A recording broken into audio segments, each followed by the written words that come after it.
Hello and welcome to the Wicked Things Podcast Stands Alone story series. Today's offering is called The Bad Day.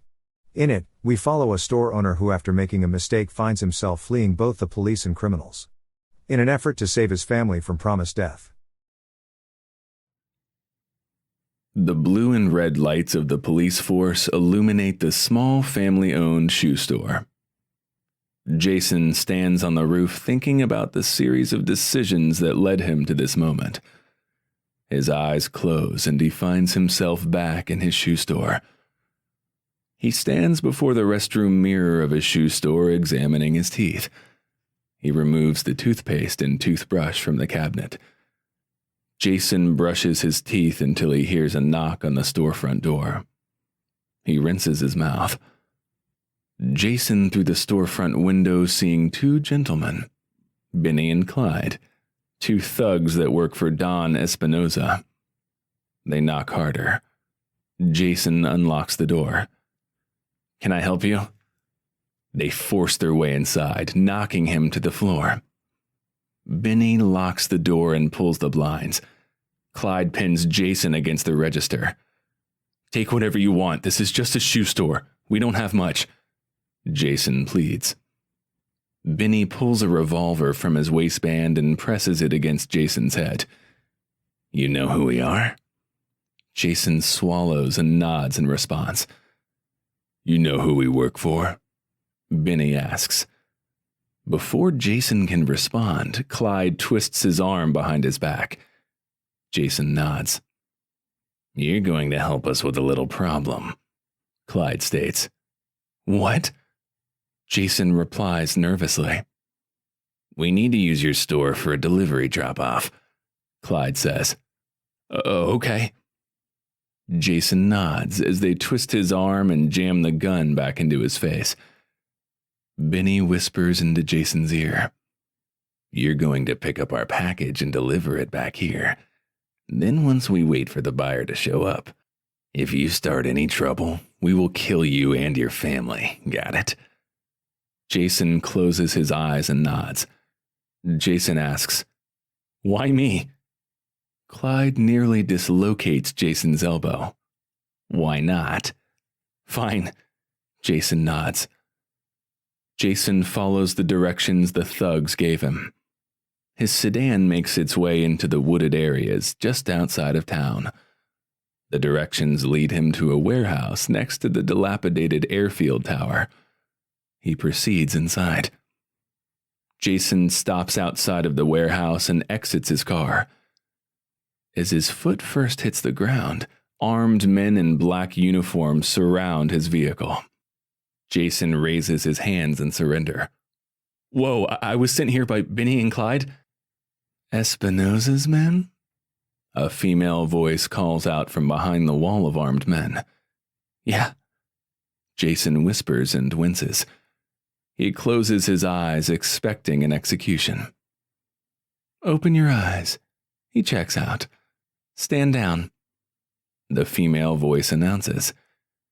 Jason slowly opens his eyes.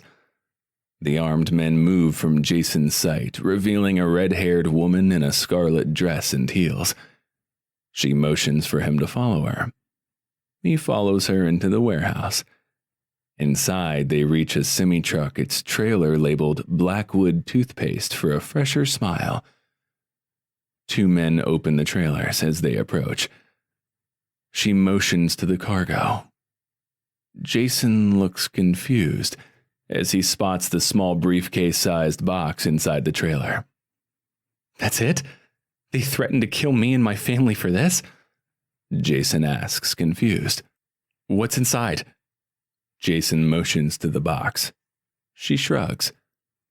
Jason exits and the men lock the trailer. "Take the truck to the alley behind your shoe store," she states. Jason nods as the warehouse door busts inward. Jason leaps into the cab of the truck as a hail of bullets rip through the woman and her men. Jason slams the semi through its gears one after the other.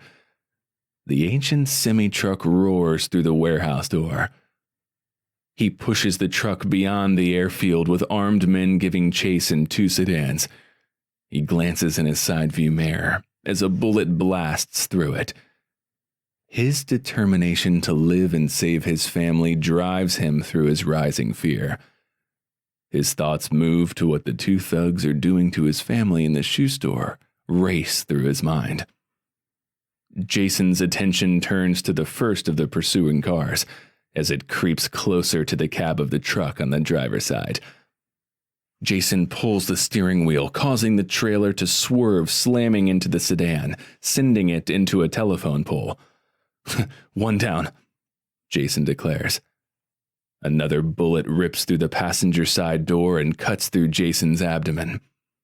He looks down and gasps as his shirt begins to turn muddy and red.